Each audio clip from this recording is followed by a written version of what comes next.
to the points raised by him. First, the assertion that Pakistan escalated the situation through the Pahalgam attack of 22nd April 2025 is totally absurd. Till date, India has not been able to produce any credible and verifiable evidence of Pakistan's involvement in the attack. To the contrary, the acts of aggression committed by its armed forces had the approval and support of its entire government. Thus, it is India that has escalated the situation by violating Pakistan's sovereignty and killing civilians. The Pakistani forces did not attack Pahalgam, but the Indian forces did attack multiple locations in Pakistan. Accordingly, Pakistan reserves the right to take all appropriate measures in its self-defense as enshrined in Article 51 of the UN Charter. Second, on 26 April 2025, the Prime Minister of Pakistan proposed a transparent and independent probe into Pahalgam attack through neutral investigators. However, India chose the path of belligerence and aggression. We are amazed to see the importance that the Indian government attaches to the anonymous and dubious social media post upon which it has built the case for the resistance front's involvement in the Pahalgam attack. Can any country in the world be allowed to attack another country on the basis of few social media posts? India is attempting to act as the judge, jury, and executioner. Third, the investigations in the Mumbai and Pathankot could not make progress due to India's non-cooperative attitude. For past several years, we have been asking the Indian side for physical appearance of the 27 key witnesses of the Mumbai attack case before the trial court in Islamabad. However, India remains reluctant to send them to Pakistan even today.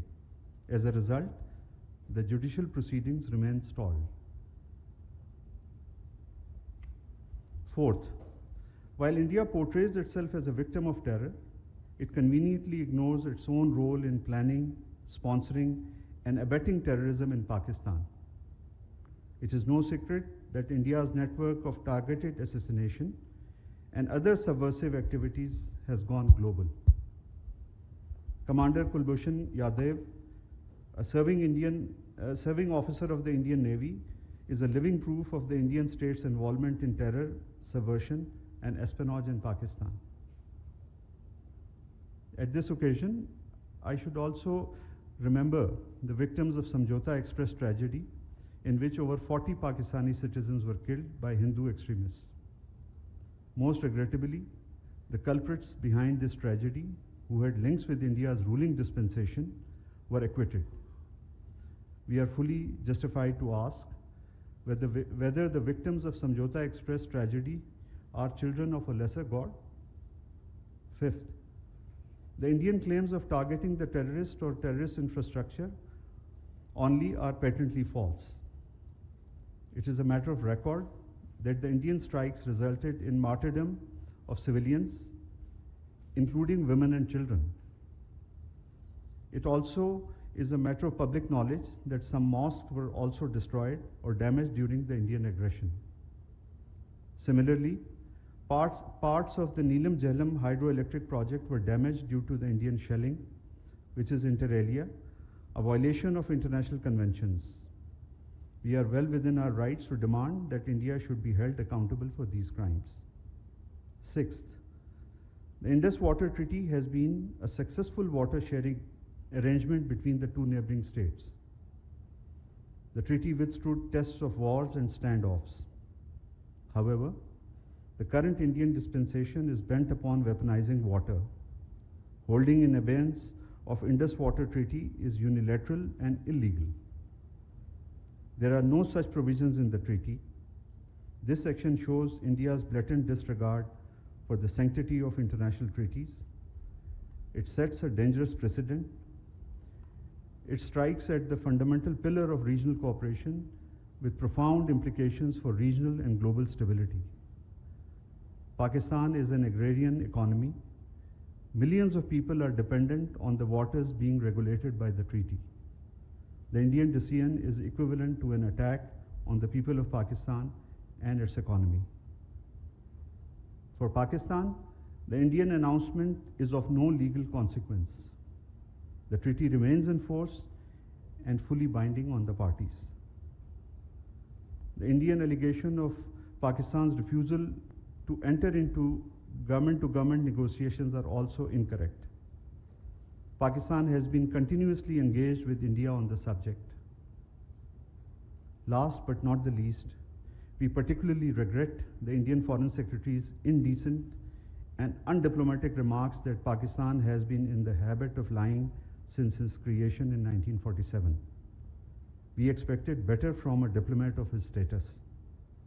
It is most unfortunate that nowadays India's ruling dispensation is trying to rewrite history, making a number of absurd claims.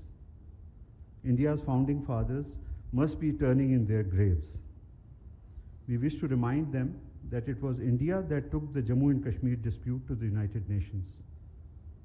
Today, how can it renege from its own commitments made to the United Nations, to Pakistan, and above all to the Kashmiri people?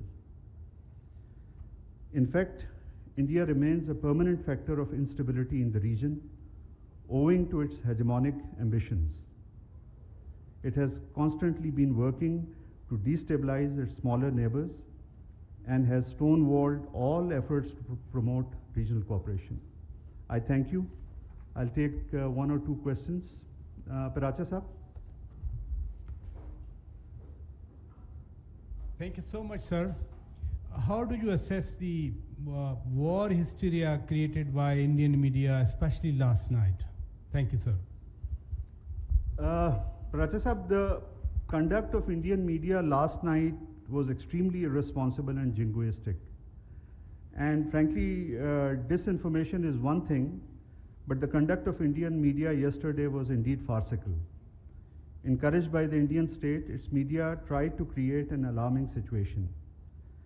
The repeated pattern of leveling accusations against Pakistan without any credible investigation reflects a deliberate strategy to manufacture a pretext for aggression and to further destabilize the region. Such actions not only further endanger regional peace, but also reveal a disturbing willingness to exploit misinformation for political and military ends. Thank you. Ji, Anas Saab. Since you mentioned about the Indus Water Treaties being still being enforced, India has said that it has written a letter with regards to the suspension of the treaty. How does Pakistan have to respond on that? Thank you. Thank you, Anas Saab. We have responded to the Indian letters by conveying that the treaty remains fully in force and is binding on the parties. There is no provision in the treaty to hold it in abeyance. And I may also repeat what I said in my opening remarks. The Indus Water Treaty has been successful water sharing arrangement between the two neighboring countries. The treaty has withstood tests of wars and standoffs. However, the current Indian dispensation is bent upon weaponizing water. Holding in abeyance of Indus Water Treaty is unilateral and illegal. There are no such provisions in the treaty. This action shows India's blatant disregard for the sanctity of international treaties. It sets a dangerous precedent. It strikes a fundamental pillar of regional cooperation with profound implications for regional and global stability. Pakistan is an agrarian economy.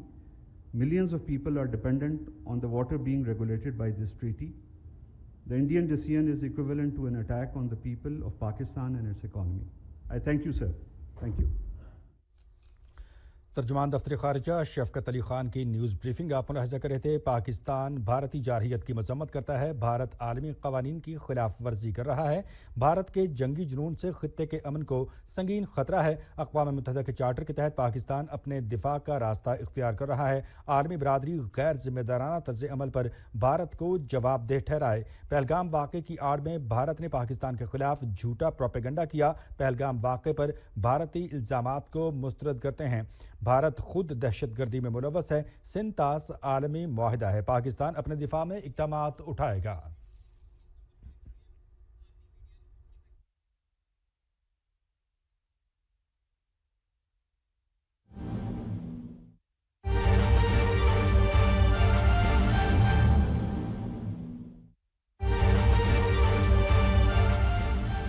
بھارتی media جھوٹ کی factory, افواج پاکستان کی کامیاب کارروائیوں پر پردہ ڈالنے کے لیے بھارتی میڈیا جھوٹ بولنے لگا۔ اہم خبر سے آپ کو آگاہ کر رہے ہیں، بھارتی میڈیا جھوٹ کی فیکٹری بن چکا۔ افواج پاکستان کی کامیاب کارروائیوں پر پردہ ڈالنے کے لیے بھارتی میڈیا جھوٹ پر جھوٹ بولنے